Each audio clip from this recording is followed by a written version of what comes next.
오늘 하나님께서 주시는 말씀은 지난 시간처럼 동일하게 요한복음 3장 16절입니다. 저희가 다 끝내지 못해서 오늘 다 완성이 될 예정입니다. 한 목소리로 요한복음 3장 16절을 같이 읽어보겠습니다. 하나님이 세상을 이처럼 사랑하사 독생자를 주셨으니 이는 그를 믿는 자마다 멸망하지 않고 영생을 얻게 하려 하심이라. 아멘. 그래서 이처럼 이라는 제목으로 지난주에 그를 믿는 자마다까지 같이 공부했습니다. 어떤 의미를 담고 있는지. 오늘은 멸망하지 않고 영생을 얻게 하려 하심이라. 이 남은 이 본문 말씀에 어떤 의미가 담겨져 있는지 함께 살펴볼 예정입니다. 그래서 이 뒷부분에 해당되는 소제목을 영생의 길로 이렇게 다시 잡아서 올려드렸습니다. 오늘 이 멸망과 영생 안에 어떤 의미가 있는지 한번 같이 살펴보도록 하겠습니다. 우리가 앞 구절에서 하나님께서 창조주의 뜻을 거부하라고 하는 그 뱀의 독을 마시고 자기 우상에 빠진 세상 티끌들에게 독생자, 즉 아들 하나님을 보내셔서 노뱀처럼 십자가에 달려 죽게 하실 만큼 우리를 사랑하셨으니 그 아들을 통해 우리를 믿음으로 이끄시겠다라는 약속까지 공부했죠. 그래서 그 믿음으로 말미암아, 그 아들을 통한 믿음으로 말미암아 멸망에서 구해내 영생을 누리게 하시겠다라고 하는 언약이 바로 이 요한복음 3장 16절의 언약입니다. 이 언약의 말씀 안에 어떠한 깊은 의미가 담겨 있는지 우리가 지난 시간에 이어서 멸망과 영생의 의미를 다시 살펴보도록 하겠습니다.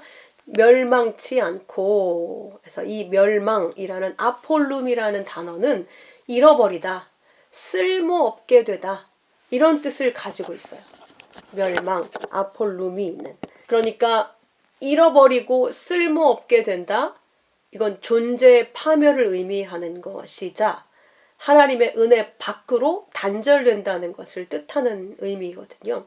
근데 이 존재의 파멸이라고 해서 존재 자체가 사라진다는 뜻이 아니라 그 가치를 잃어버리게 된다는 의미를 갖게 되는 거죠. 쓸모없게 된다, 이런 말입니다.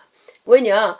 요한복음 5장 29절에 보면 선한 일을 행한 자는 생명의 부활로, 악한 일을 행한 자는 심판의 부활로 나오리라 말씀하셨잖아요. 그러니까 선한 자는 생명의 부활로 영원히 살아요. 악한 자도 심판의 부활로 일어나서 영원히 지옥을 살게 됩니다. 그러니까 존재 자체가 사라지는 게 멸망이 말하는 의미가 아니라는 것이죠. 다니엘서 12장 2절에 보면 땅의 티끌 가운데에서 자는 자 중에서 많은 사람이 깨어나 영생을 받는 자도 있겠고, 땅의 티끌이라고 표현하고 있죠. 이 땅의 피조물인 이 인간들이 땅의 티끌에 불과해요.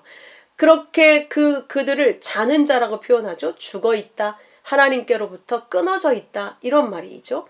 그들 중에서 많은 사람이 깨어나지게 될 거래요. 그래서 영생을 받게 될 텐데, 또 어떤 자는 수치를 당하여 치욕, 책망을 당하여 영원히 부끄러움을 당할 자도 있을 것이다, 이렇게 표현하고 있습니다. 영원한 부끄러움, 데라온이라는 단어가 멸시라는 거거든요. 그러니까 없는 자처럼 쓸모없게 되어서 잃어버린, 유기된 그런 뜻인 것이죠. 그런 자가 있을 거라는 거예요. 그러니까 이 멸망이라는 뜻은 그 존재의 목적과 기능을 완전히 상실해서 존재임에도 불구하고 마치 비존재와 같은 상태가 되는 거예요. 그러니까 사람의 모양을 하고 있지만 좀비 같은, 우리가 그 좀비 영화를 통해서 사람하고 모습은 똑같은데 절대 사람이 아닌 그 기괴한, 존재는 하고 있는데 절대 사람일 수 없는 그런 괴상한 괴물, 그걸 좀비로 이렇게 표현하고 있지 않습니까? 마치 그런 거예요. 그 정상적인 사람으로서의 기능을 할 수 없는 비존재와 같은, 마치 괴물과 같은 그런 상태인 것이죠. 생명에서 분리되어서 나라는 자 안에 갇혀버린 상태를 의미합니다. 생명에서 분리된 상태. 그러니까 좀비가 살아있다고 할 수 없잖아요. 근데 움직이고 막 서로 해치고 물고 뜯고 그렇지 않습니까? 남의 피를 빨아먹고 남을 해치고 살아있는 것 같은데 사실 그런 상태를 살아있다라고 하지 않죠. 죽어야 마땅하다고 우리는 다 인지를 하게 되죠. 그래서 좀비는 아무리 사람의 모양을 하고 있고 가까운 이웃의 모양을 하고 있어도 전부 다 죽여야 되는 존재로 그려져 있지 않습니까? 영화에서도. 그렇게 생명에서 분리된 비생명, 비존재와 같은 상태. 그래서 이들을 표현할 때 다른 이들과의 관계가 불가능한 나라고 하는 자아에 완전히 갇혀버려서 남들은 내가 착취해야 되는 대상, 죽여서 그의 피로 내가 존재해야 되는 그런 상태가 되어버린 것이죠. 이러한 상태, 이 멸망의 상태를 표현하고 있는 극단적인 모형이 바로 이 세상에서 존재하고 있는 나르시스트, 소시오패스, 사이코패스가 있습니다. 우리가 알다시피 나르시시스트는 자기애적 성향이 아주 강한 자를 의미합니다. 자기에게 절대적으로 집착하고 있는 자. 그래서 이들은 자신이 특별하다고 생각해요. 인정과 칭찬을 매우 원하고 비판이 왔을 때 절대 견디지 못합니다. 그래서 다른 이들을 해치기도 하죠. 다른 사람의 감정을 잘 공감하지 못하고 항상 자기가 옳다고 생각해요. 그래서 다른 사람을 이용해서라도 자기를 높이려고 하는 아주 극단적인 이기주의적 경향을 가진 그런 자들을 나르시시스트라고 합니다. 자, 그 다음에 소시오패스가 있는데 소시오패스는 특징이 아주 충동적이라는 거예요. 그리고 쉽게 화를 냅니다. 행동이 굉장히 불안정합니다. 그리고 이 사회적인 규칙을 너무나 쉽게 무시해요. 반사회적인 행동을 잘 일으킵니다. 그래서 이들은 직장이나 어떤 이웃 사람과의 관계 유지가 어려워요. 공감 능력이 너무너무 약해요. 그리고 특정한 사람에게만 애착을 가져서 아주 제한적으로 그들에게만 감정을 갖게 되죠. 그래서 자기의 유익을 위해서라면 거짓말과 조작도 언제든지 가능하고 타인을 조정하려고 합니다. 그리고 타인을 힘들고 해치는 일을 했어도 죄책감을 잘 못 느끼고 이들은 누군가에게 호의를 베풀 때 완전히 자기 유익을 위한 계산으로만 행합니다. 그리고 이들은 철저히 자기 유익의 인과율의 논리로 삽니다. 내가 이만큼 했으면 반드시 그건 받아내야 하는 거예요. 그런 존재들이 소시오패스입니다. 이들의 특징은 아주 충동적이라는 거예요. 충동적, 자기의 감정에 아주 충실한 사람인 것이죠. 자, 마지막은 사이코패스. 소시오패스가 충동적이고 행동이 불안정한 데에 비해서 사이코패스는 외형상으로는 아주 반대의 모습을 보입니다. 너무너무 계획적으로 행동해요. 왜? 굉장히 계산적이기 때문에. 쉽게 행동하지 않습니다. 치밀한 계획을 가지고 아주 계산적으로 행동합니다. 그래서 겉으로는 차분해 보여요. 냉정하게 보여요. 정상적으로 보여요. 그리고 감정을 잘 드러내지 않아요. 드러내지 않는 건 공감할 수가 없기 때문에 그래요. 공감이 안 돼요. 저 사람이 이렇게 아플 것이다. 저렇게 고통스러울 것이다. 이게 이해가 안 되고 공감이 안 돼요. 그래서 잘못된 행동, 남을 해쳐도 죄책감이 없어요. 남을 죽여도 죄책감이 없어요. 거짓말이나 배신을 해도 양심의 가책이 없습니다. 약속이나 규칙을 그래서 너무나도 쉽게 무시하고 책임을 회피하는 자들. 스스로 내가 죽일 수밖에 없게 만들었어. 그래서 자기 행동은 아주 정당한 게 되는 것이죠. 사람을 도구로 사용하는 자들.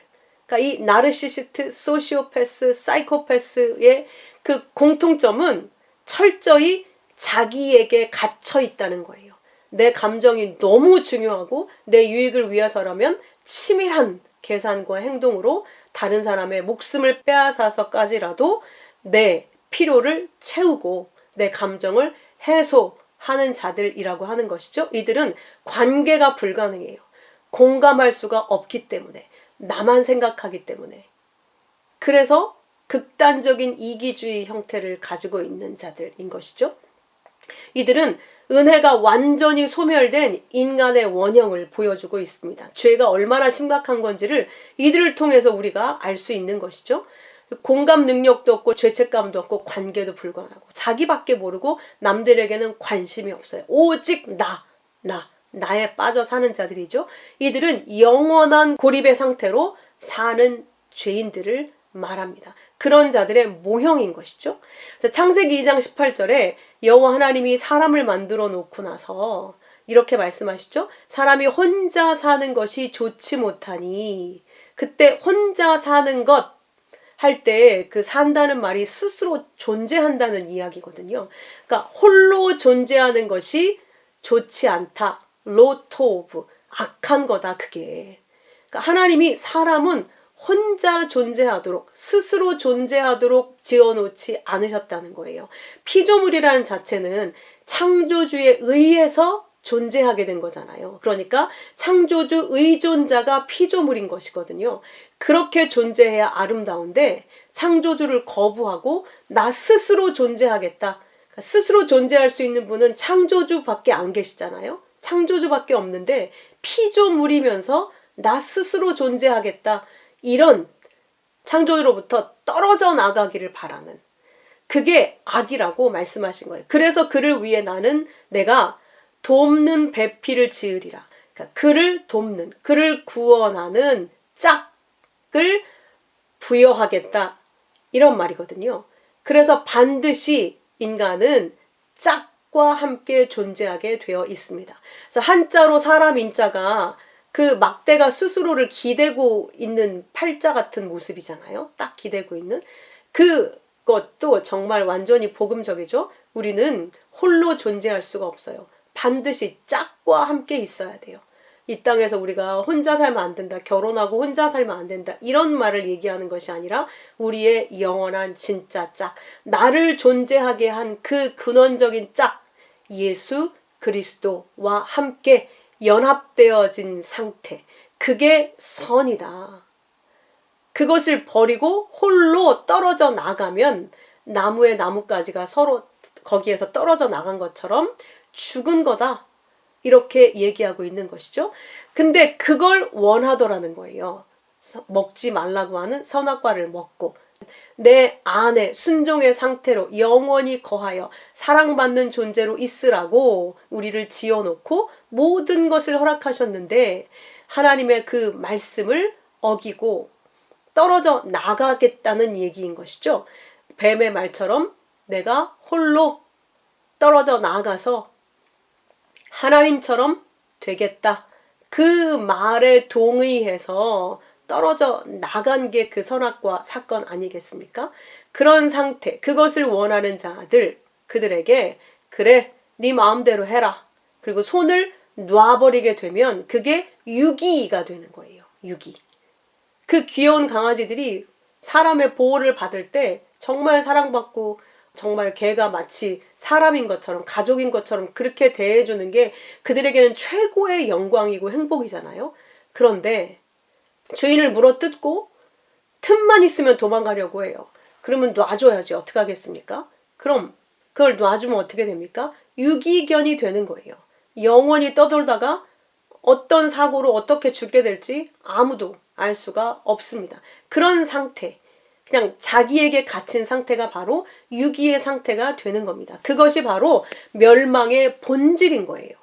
그래서 우리가 갖고 있는 지옥의 개념, 거기가 막 불에 계속 탄다, 구더기들이 괴롭힌다, 이런 어떤 불교 지옥관을 가지고 있는데 성경에서 말씀하고 있는 멸망을 받아 지옥에 떨어진다는 그런 개념은 영원히 스스로에게 고립되어서 자기 고립, 그래서 자기 욕망에 의존해서만 살 수밖에 없는 그 자기 욕망 때문에 끊임없는 고통을 겪는 거예요. 그래서 영원히 심판과 같은 심판의 삶을 살게 되는 것, 심판의 상태에 거하게 되는 것, 그게 바로 멸망이다. 그 상태, 그 장소를 지옥이라고 한다. 그러는 것이죠. 그래서 요한복음 15장 6절에도 사람이 내 안에 거하지 않으면 가지처럼 버려져 말라버린다고 말씀하고 있는 거죠. 그래서 그걸 불을 모아다가 불에 던져 사르느니라. 그렇게 영원히 떨어져 나간 상태를 멸망이라고 합니다. 즉 하나님과의 관계에서 벗어나서 자아라는 감옥에 영원히 수감된 유기 상태를 바로 멸망이라고 하는 겁니다. 여러분 잘 이해하시겠죠? 멸망은 그걸 의미한다는 것.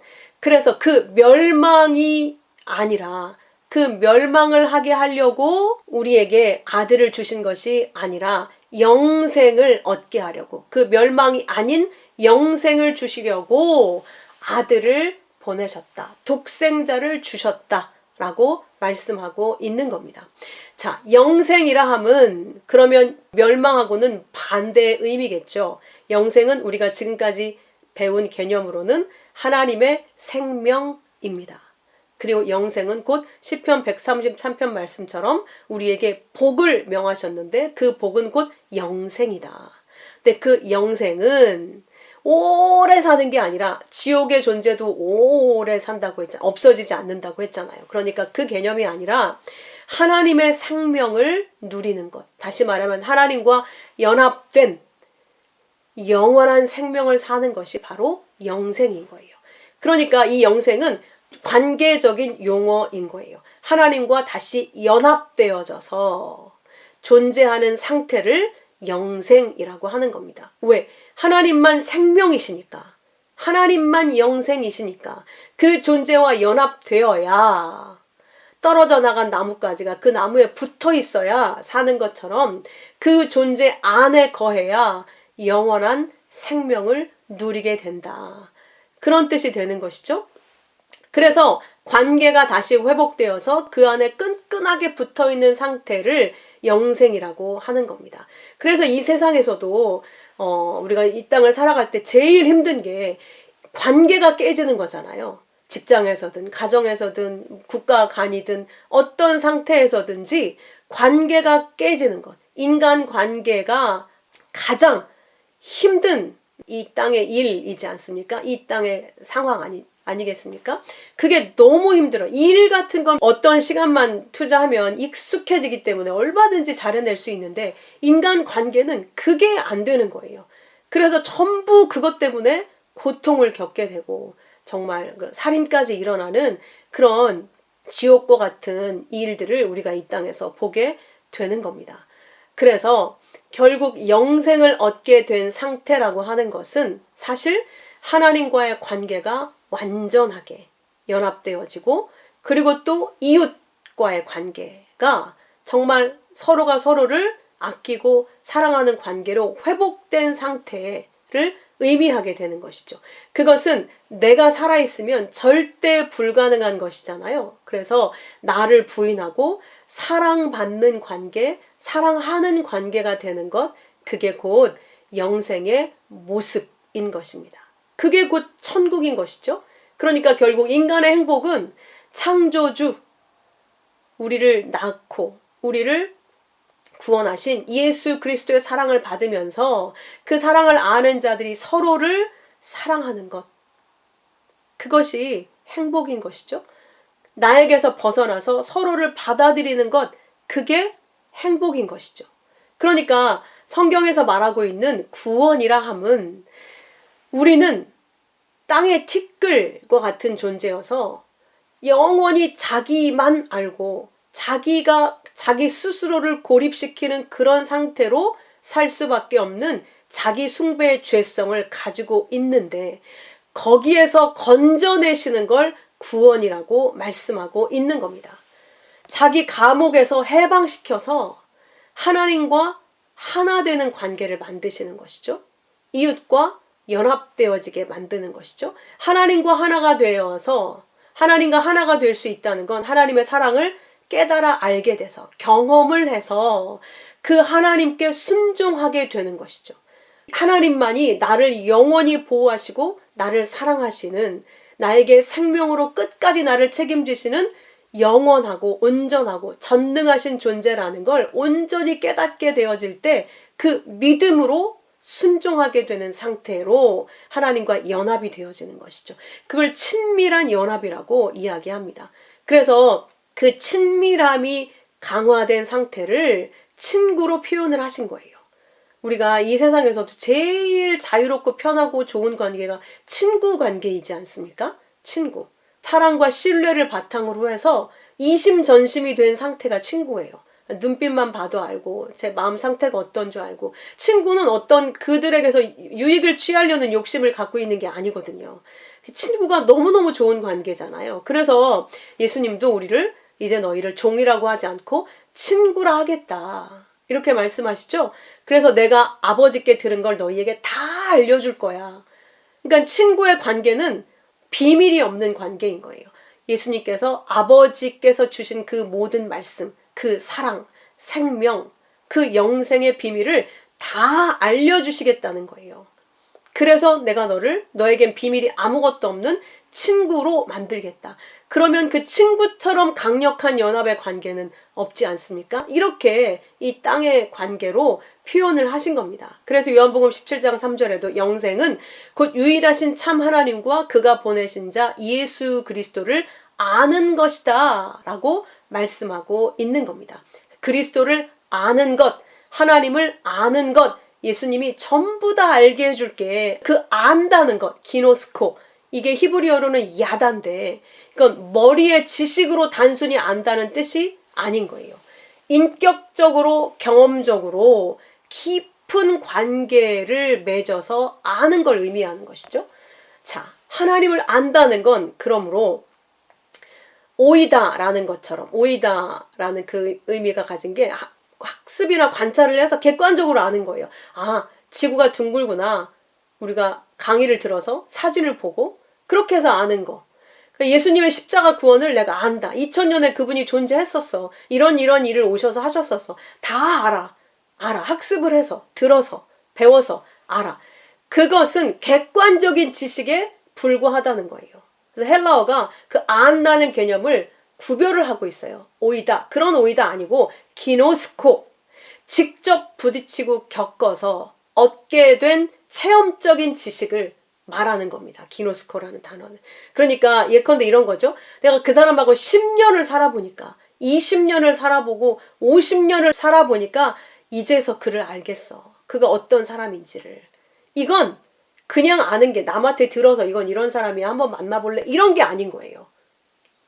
체험적으로 같이 밥 먹고 정말 어려운 일 겪어가면서 기쁜 일도 함께 해가면서 서로 살을 맞대고 정말 모든 걸 다 함께 경험해보고 알게 된 거예요. 모든 극한 상황에 다 이르러 보고 체험적으로 경험적으로 완전히 알게 된 상태를 의미하는 겁니다. 그러니까 하나님을 안다라는 기노스코의 의미는 하나님을 그냥 우리가 성경 공부해가지고 아 이런 분이야 이렇게 알아서 영생을 얻는다는 말이 아니라 하나님과 함께 시간을 보내면서 겪어내는 그런 시간을 통해서 삶을 통해서 안다는 거예요. 그러니까 하나님께서 우리에게 주신 그 말씀이 우리의 인생살이를 통해서 어떻게 이루어지고 어떻게 나타나지는지 우리가 진짜 경험을 해서 체험을 해서 하나님의 말씀은 진리구나, 진짜구나, 하나도 거짓이 없구나, 다 나에게 이루어져 가고 있구나. 이렇게 내 삶을 통해서 하나님이 주신 그 말씀을 체험하게 되는 거죠. 경험하게 되는 거예요.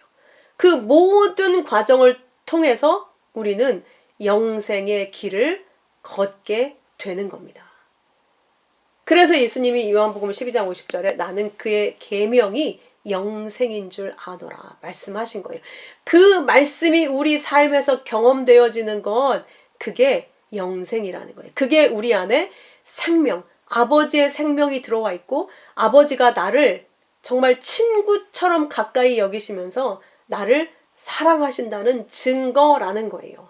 얼마만큼 사랑하셨는가? 아들 하나님을 보내서 우리의 죄를 속하기 위해 노뱀처럼 십자가에 달려 올릴 만큼 그렇게 죽게 하고 그 아들의 영을 다시 우리에게 보내서 완전히 연합시켜서 이제는 아버지와 뗄래야 뗄 수 없는 아들이 되게 만든 그 상태, 그게 영생이라는 거예요.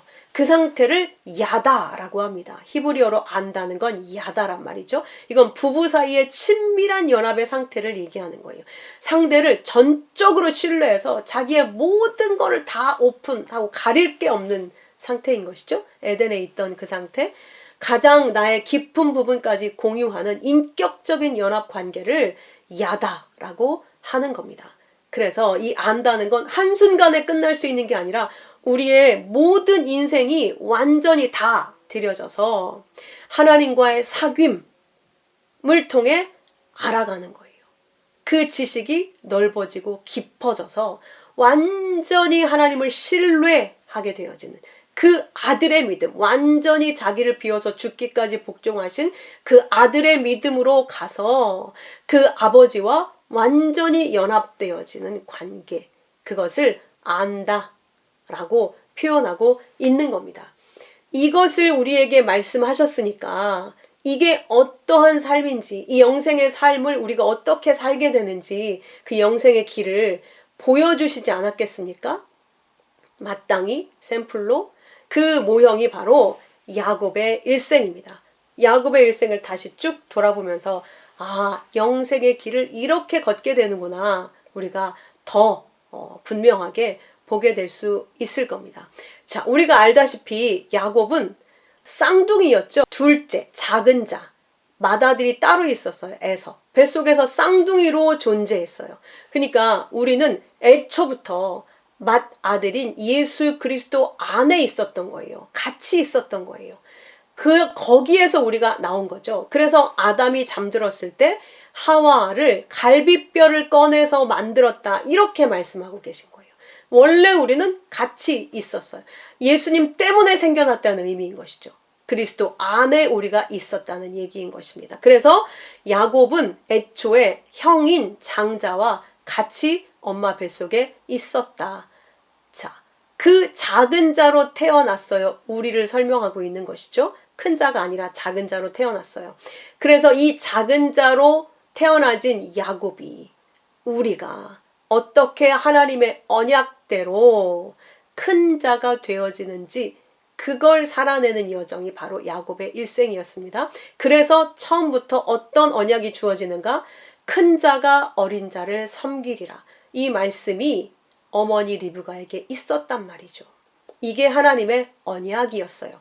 자, 이 말은 무엇입니까? 큰 자, 맏아들이 작은 자를 섬겨서 이 작은 자를 맏아들과 같은 큰 자로 만드시겠다는 언약이었던 거예요.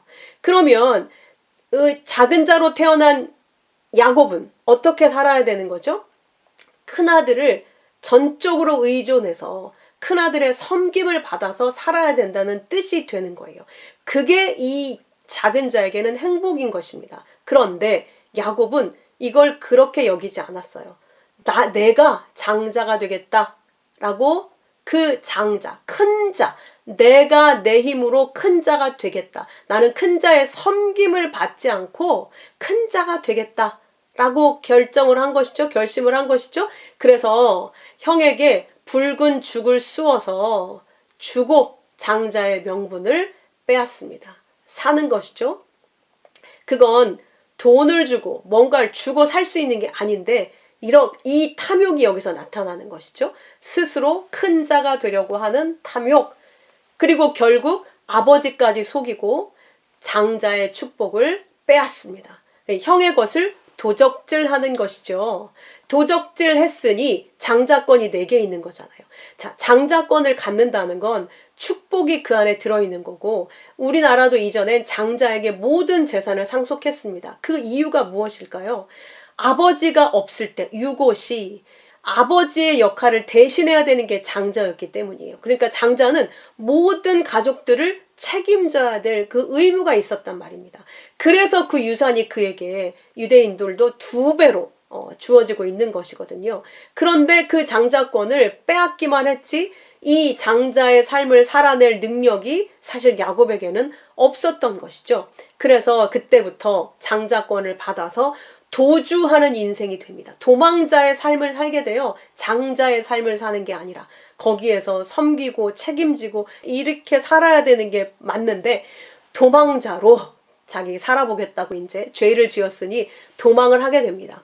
근데 그때라도 사실 돌이켰다면 용서를 구하고 마땅히 그때 들켜서 잘못되었을 때는 엄마가 그랬잖아요. 저주를 다 내가 받겠다. 그렇게까지 했는데 돌이킬 마음이 없는 거예요. 이 마음은 끝까지 나는 내가 장자할 거야. 내가 큰 자 할 거야.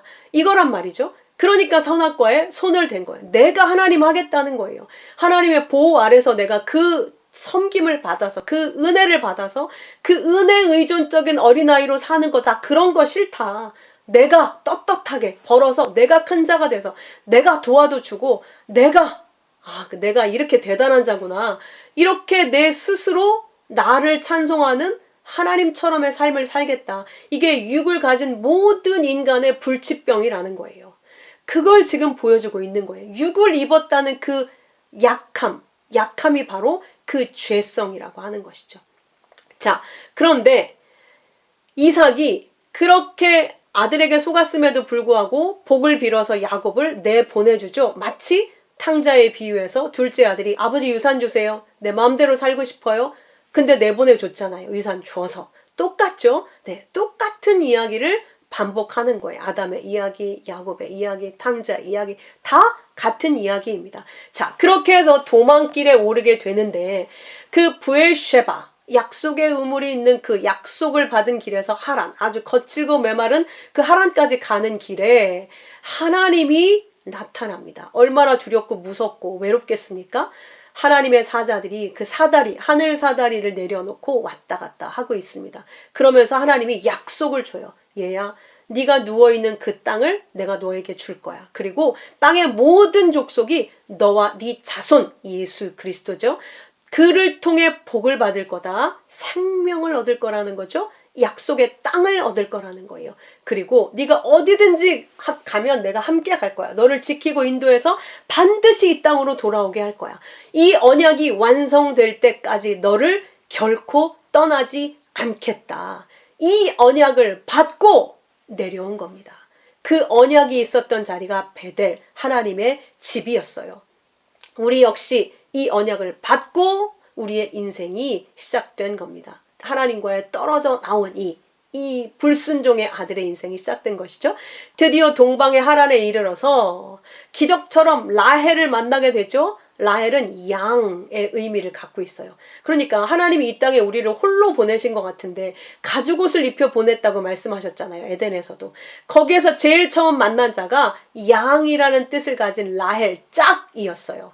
그러니까 결코 우리를 홀로 두신 적이 없어요. 하나님이 우리에게 그 짝, 양, 예수 그리스도를 보내셔서 우리를 만나게 하셔서 짝으로, 그러니까 짝으로 우리는 홀로 존재할 수 없다. 그게 악이다 라고 말씀하셨으니 우리를 악한 상태로 사실 놓아두시지 않는다는 걸 알 수 있는 것이죠. 그 라헬을 만나고 그 라헬의 아버지인 라반을 만납니다. 자, 라헬의 아버지, 예수 그리스도의 아버지 하나님을 상징적으로 일부분 설명하고 있는 거예요. 그래서 라반의 뜻이 희다, 거룩, 죄 없음 이렇게 상징하는 그런 의미의 뜻을 가지고 있잖아요. 그러니까 그 라반 아버지를 만나게 되는 것이죠. 아버지의 집에 거주하게 돼요. 그러니까 우리가 이 땅에 하나님을 떨어져 나온 것 같아도 철저히 하나님 안에서 보호받고 있다는 걸 알 수가 있어요. 그래서 그 라반이 야곱, 아무것도 없이 털레털레 나온 그 야곱을 다 받아들여서 책임져 줍니다. 먹여주고 입혀주고 재워주고 자기 딸들까지 다 줘요. 그러니까 이 야곱은 그 라반 아래에서 살게 될 때 아무것도 부족할 게 없어요. 자기 소유권을 주장할 필요가 없는 상태. 그대로 있다가 아버지가 죽으면 자기께 되는 걸 거 아니에요. 그죠?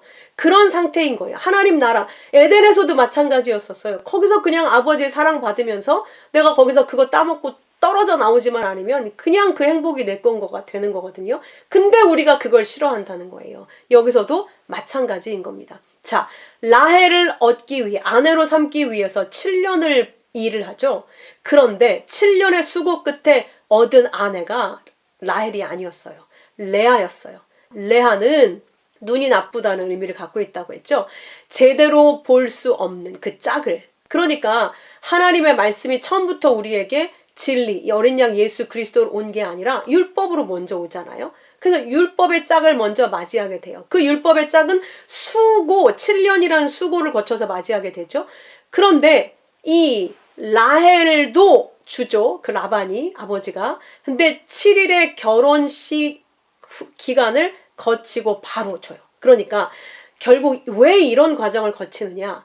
예수 그리스도라고 하는 진짜 우리의 짝은 수고로 얻는 게 아니라는 거예요. 그래서 레아가 먼저 들어가고 그 수고로 얻은 것은 어린 양 예수 그리스도라는 짝이 아니라 율법을 지켜내서 얻으려고 하는 그 짝인 것이죠.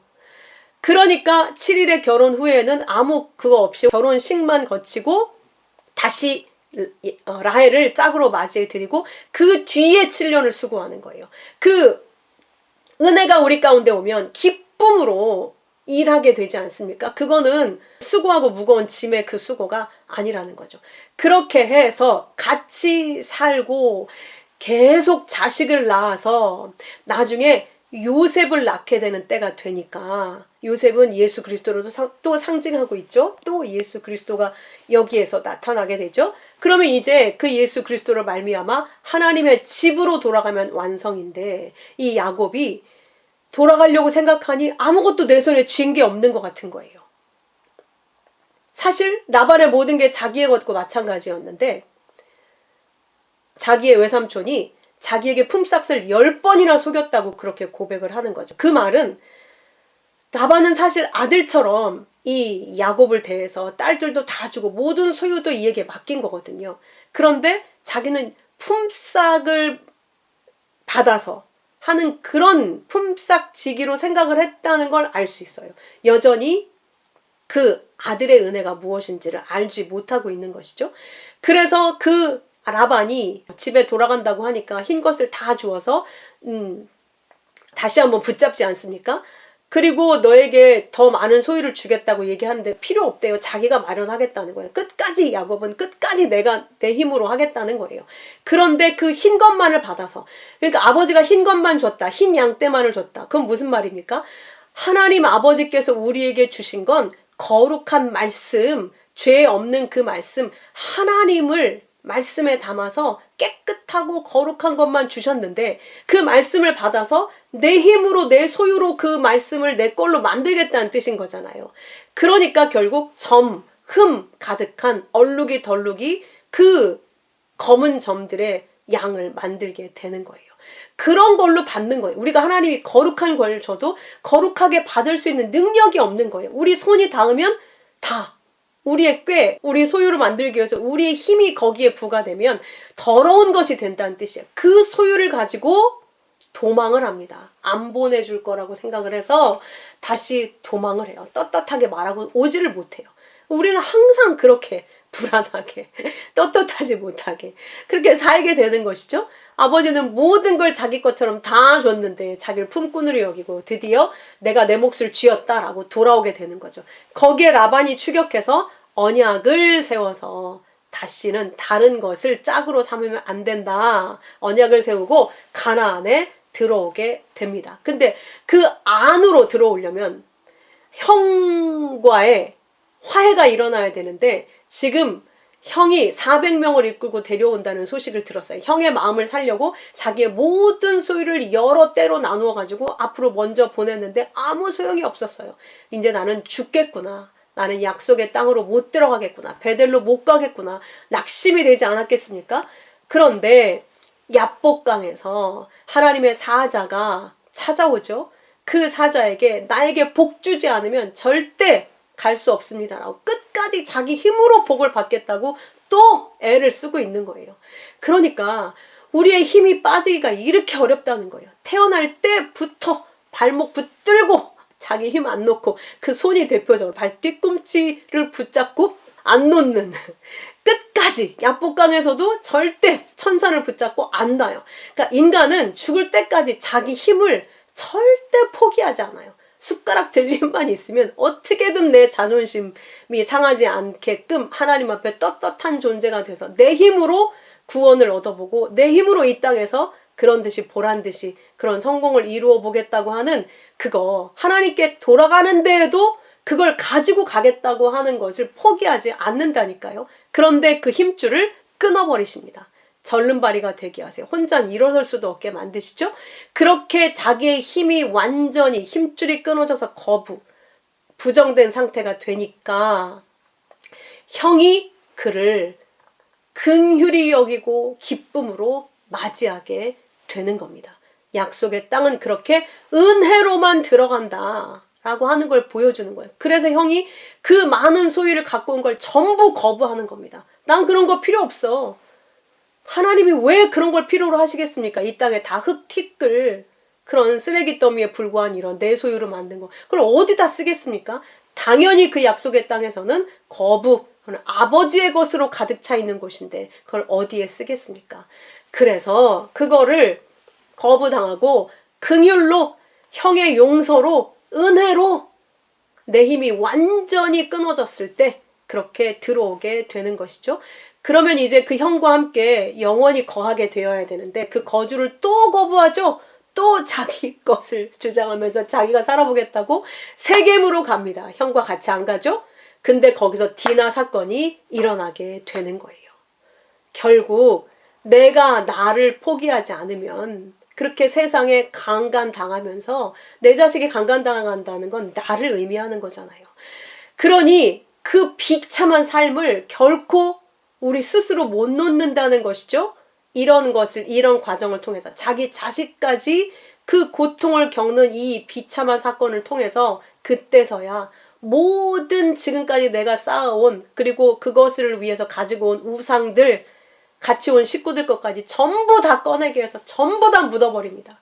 이제 분명히 깨닫게 된 거예요. 야곱은 아니구나. 내 힘으로 아니구나. 내가 만든 것 아니구나. 아무것도 아니구나. 안 되는구나. 오직 아버지의 은혜로만 그 영생의 그 나라의 약속의 땅에 들어가는 거구나. 그걸 알고 우상을 다 묻어버리고 젖먹이 유모도 거기서 죽어서 묻게 됩니다. 이제 어린아이 같이 우유만 먹는 그 율법의 단계를 이제 벗어났다. 급기야 진리를 알았다. 급기야 이제 나 홀로 존재이기를 포기하고 오직 하나님 은혜만 의지하는 존재가 됐다는 뜻인 거죠. 그래서 베델로 돌아왔고 결국 이렇게 하나님이 야곱에게 약속한 언약이 이루어지게 됩니다. 그리고 거기서 이제 아버지가 계신 곳은 헤브론이었잖아요. 그 사이 베델에서 언약이 완성되어지고 헤브론으로 가는 길에 두 가지 사건이 일어납니다. 하나는 라헬이 막내 아들 베냐민을 낳고 죽어요. 자, 이제 막내 아들, 오른손의 아들, 의의 아들로 완성을 했으니 이 아들로 야곱이 만들어졌다는 뜻이죠. 이렇게 아들로 완성이 되어진 데에는 어린 양, 라헬이 죽음을 통해서 완성이 되어진 것이다 라는 걸 또 보여줍니다. 그 바로 뒤에 어떤 사건이 나오느냐, 12아들이 이제 완성되어져서 그것이 라헬을 통해 어린 양의 죽음을 통해서 아들이 완성됐다라고 찍고, 그런데 그 첫째 아들인 대표 맏아들 르우벤이 아버지의 첫 빌하와 동침하는 죄가 나타나게 됩니다. 이 맏아들이 이 죄를 지었다는 건 모든 아들의 대표이기 때문에 모든 이 아들들, 야곱의 몸에서 나온 그 모든 아들들이 전부 이 죄인이다 라고 하는 걸 드러내주고 있는 거예요. 그래서 레위도 죄를 짓고 유다도 다 죄인인 것이 뒤에 차례차례 또 다 나타나잖아요. 어쨌든 그래서 대표로 이가 죄인이라는 게 드러납니다. 그런데 이 빌하와 동침한 르우벤의 죄 사건이 이어서 바로 뒤에 이삭의 죽음이 나타납니다. 야곱의 아버지 이삭. 이삭은 여러분 생각해 보세요. 하나님이 언약으로 아브라함에게 주신 아들이잖아요. 그러니까 이삭이 죽었다는 건 단순히 아버지가 죽었다 이 얘기를 하는 게 아니라 언약의 아들인 예수가 죽어서 이 모든 아들들도 죄인이고 죽을 수밖에 없어요. 야곱도 죄인이고 죽을 수밖에 없어요. 끝까지 그렇게 자기를 안 놓으려고 했던 자인데 결국 하나님이 아들로 완성해냈잖아요. 그게 어린 양의 죽음을 통해서라고 얘기했는데 이가 낳은 아들들도 전부 다 죄에서 나왔으니 죄인들 아니겠습니까? 그 아들이 죄인임으로 부정시켜 놓고 언약의 아들 이삭의 죽음이 바로 뒤에 붙어 있는 겁니다. 그리고 그 이후에 야곱이 헤브론 자체가 연합이라는 뜻이어서 아버지의 집으로 돌아와서 완전히 아버지와 하나가 되어지는 베델과 똑같은 헤브론의 연합, 아버지와의 연합으로 완성이 되어지는 겁니다. 이렇게 완성되어지자 요셉을 통해서 애굽으로 가게 되죠. 거기 가서 세상의 왕 바로를 축복하게 됩니다. 이런 놀라운 일이 벌어지죠. 어떻게 세상의 왕을, 그 작은 자, 말도 안 되는 그 자가 축복을 하냐는 거예요. 그러면서 그 축복할 때 이런 말을 합니다. 130년 험악한 인생이었다. 이게 단순히 세상 왕으로 존재하는 이 땅의 하나님의 백성을 상징하는 거죠. 아직 하나님을 알지 못하는 그에게 그 영생의 길이란, 구원의 길이란 것은 이렇게 자기가 부인당해지는, 내 힘이 다 뺏기고 힘줄이 잘려지는 그렇게 험악한 인생이 이 영생의 길이다. 이게 복된 길이다. 이게 구원의 길이다라는 걸 전해주는 모습이에요. 마지막이. 이게 완성입니다. 그리고 그 죄인으로 죽을 수밖에 없었던 12 아들들, 이삭의 죽음을 통해서, 약속의 아들 예수 그리스도의 죽음을 통해서 이들은 다 아버지의 축복을 받습니다.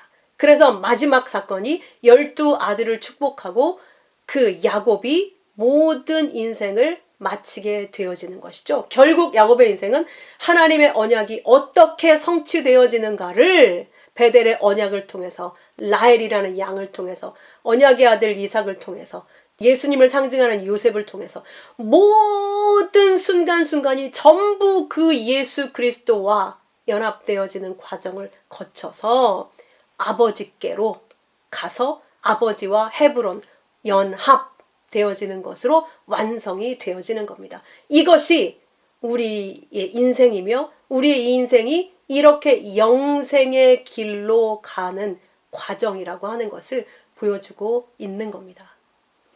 큰 자의 섬김을 받아 작은 자가 큰 자가 되는 그 언약의 삶, 그 은혜의 삶이 바로 그 언약을 받은 하늘 아들들의 삶입니다. 이 영생을 주시려고 하나님께서 독생자, 아들 하나님을 우리에게 주셔서 그를 믿게 하시고 결국 우리를 그 아들과 같은 영생의 아들로 세워주셨다. 큰 자 되게 하셨다. 이것이 요한복음 3장 16절 안에 들어있는 복음입니다. 함께 기도하겠습니다.